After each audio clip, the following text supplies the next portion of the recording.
Welcome to the Mindset Mechanics Podcast with Juan and Ladybug Jenkins. It's not too late to find, face, and fix what's stalling you. The shop is open, so pull on in. Welcome to Mechanical Monday. You are in the shop. I'm Ladybug. And I am Juan Jenkins, and we are your Mindset Mechanics. reminding you that it is not too late to find, face, and fix what's stalling you. And when you do that, acceleration is inevitable. In today's episode titled Backseat Drivers, we're going to discuss the ins and outs of taking advice and how tricky it can be. So, Ladybug, won't you tell the crew listening what we mean? Yes, sir. We think we know what advice means, but do we? Advice is defined as guidance or recommendations offered with regard to prudent future action. And the prudent part is what we may not realize. Prudent means thoughtful, careful future action. So it's not just what you should do, it's the best thing to do. And I often say that wisdom does today what you will be happy with tomorrow. I believe that's Charles Stanley. But it's important to our discussion to highlight that part. Exactly. Advice isn't just someone's opinion or what their uncle's cousin did. It's supposed to be based on wisdom, expertise. Ladybug, can you give the audience an example of what receiving advice looks like in real life? Of course, I know everybody probably has a story about this one, but let's meet Steve. He is a medical student who has been doing really well in his studies. He gets to the part of his program that will require him to study for classes and complete clinical hours at the hospital. A few weeks in, he starts to struggle. He simply isn't getting enough sleep. There's no way around it. And it's taking its toll. The schedule is insane. In one day, he makes his first failing grade ever, and he misses an important detail about his patient during his rotations at the hospital and gets called out and embarrassed in front of all his classmates. He's devastated. So, as he's leaving at the end of his shift, one of his old instructors pulls him aside and says, "Hey, I understand what you're going through. Every practicing physician has been there. The long hours and high pressure can be a beast. There is a solution, though. I hate to see you struggle like this. You'll thank me later." He walks off, and Steve realizes that he slipped something in his lab coat pocket. It's a prescription for Adderall. He doesn't know what to do. He's heard whispers around school. He's read some things online. So, Jay, you and I both have a medical background, but can you explain to the crew listening what this very popular medication does? Wow, for sure. It's a controlled substance that is classified as a stimulant. The generic name is methamphetamine slash dextromethamphetamine salts. It's a stimulant and often prescribed to people with ADD or ADHD, etc., etc. It helps them to focus and function. If you don't have these disorders, it can turn you into a mental Superman. Staying awake for extended hours to study and retain what you're studying becomes easy. Indeed, it does. And this drug is abused in lots of settings. We don't want to give the impression at all that only medical folks are doing this. Any environment with high pressure, high performance demands, and high stakes is a breeding ground for abuse of this stuff. Med students, law students, high school students studying for SATs, people that are in any kind of rigorous academic program, or they're in a situation where they're required to stay up for hours, you name it. The other interesting thing is how you talk to people and you ask them how they got started taking this thing. And they'll always tell you, "Oh, I was in a study group and someone pulled it out and they shared it." Or I was talking to a classmate or a friend who was struggling and they seem to be recovering. And then they tell me, "Oh, this is how I got through. This is how I did it." You never have to go looking for it. It always seems to just show up. Mm, trouble is like that, isn't it? Mm. It will find you and come and sit down right in front of you. No invitation needed. So what happened with Steve? Did he find his exit? Well, a funny thing about Steve J. Steve was the first in his family to even make it to college, let alone medical school. So the stakes were for him were really high. So he starts to casually ask around, does some digging and finds out it's perfectly legal and unfortunately really common. It's one of those gray area things, it's just frowned upon if they find out, but it's not illegal. So if a doctor says I have it and has a that I have a disorder, I have ADHD and writes me a prescription for it, I'm good because the symptoms are whatever you say they are. Unfortunately, the symptoms can be looked up online. You feed them to the doctor, and bam, you have your prescription. And in Steve's scenario, another physician is writing him this prescription. So, the answer that Steve came up with might be surprising and it might not be what people are expecting. He finds out lots of his classmates are taking it. They say they use it to get through the most demanding parts of the medical school program, and then they stop once the demands level off. But the thing with Steve is that he knows he has a history of addiction in his family, and not the homeless, lost it all, panhandling kind of addiction. It's the high functioning kind. The alcoholic that still goes to work on time every day for years. The pill popper who has a spotless house and is always dressed to impress and seems to be doing well. So Steve knows it's not as simple for him as it looks on the surface. It's complicated. So he decides that it's a no. But what he does, he takes that prescription back to his old instructor and asks him if he can trade it for a letter of recommendation instead. Steve wants to transfer to the part time program that the med school just started last year. It will take him 2 years longer to graduate, but the demands on his time and energy will be a lot more manageable. No pills needed. The instructor eventually gives him the letter and a whole lot of his respect.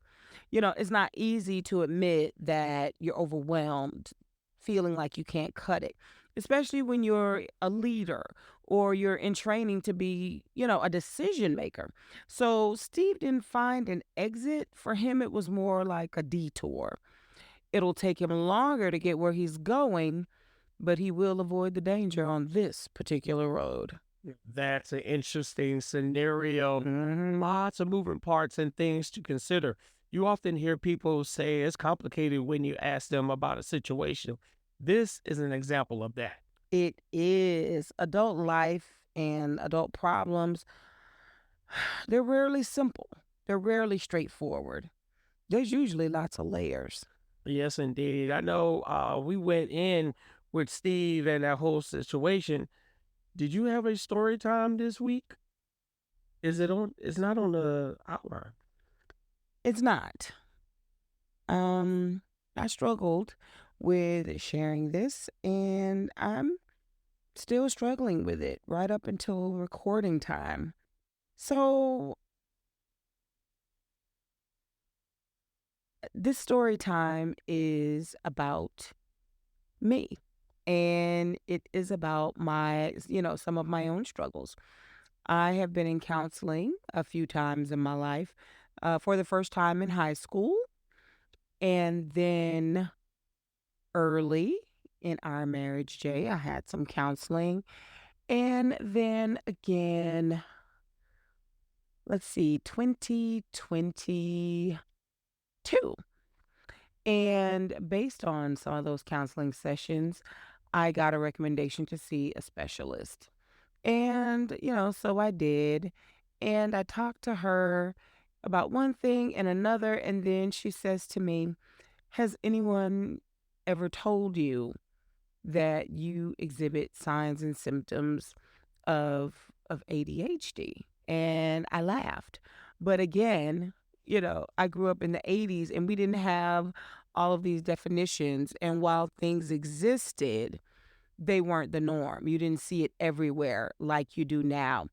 and she suggested that I try meds for it. And initially I laughed and I was like, no, that's not a thing. It's not.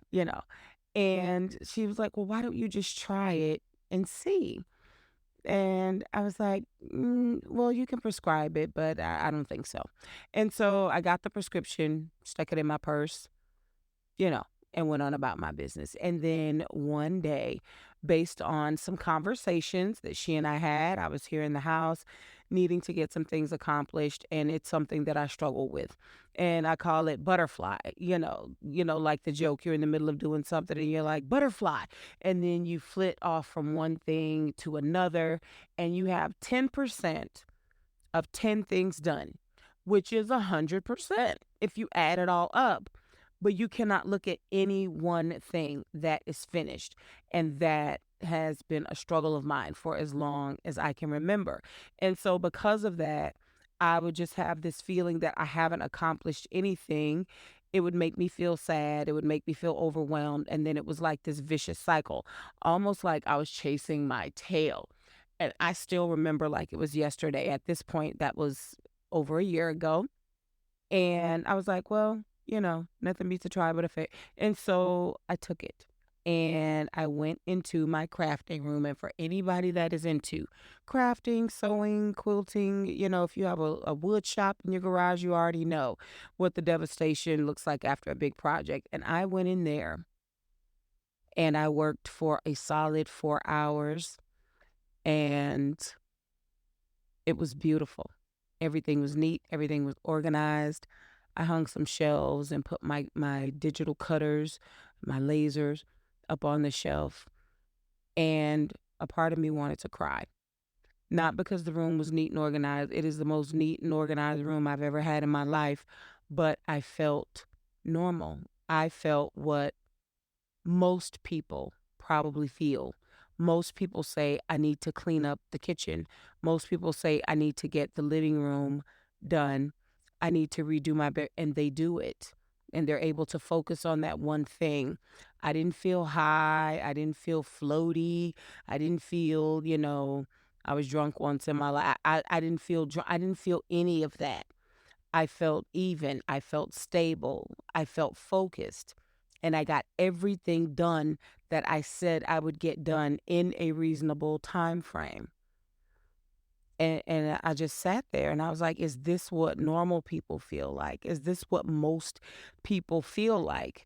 And at that time, I was 49, 50 years old. And I was like, I can't believe this is how most people feel. This is how people get so much done. This is how people are so productive. And that was really um, difficult for me to accept. And so that is my foray into these meds. So yeah, that's what happened. I was in that situation and I did choose to take them, and that was my result. I know that wasn't easy to share. Oh my goodness. What made you decide to share it?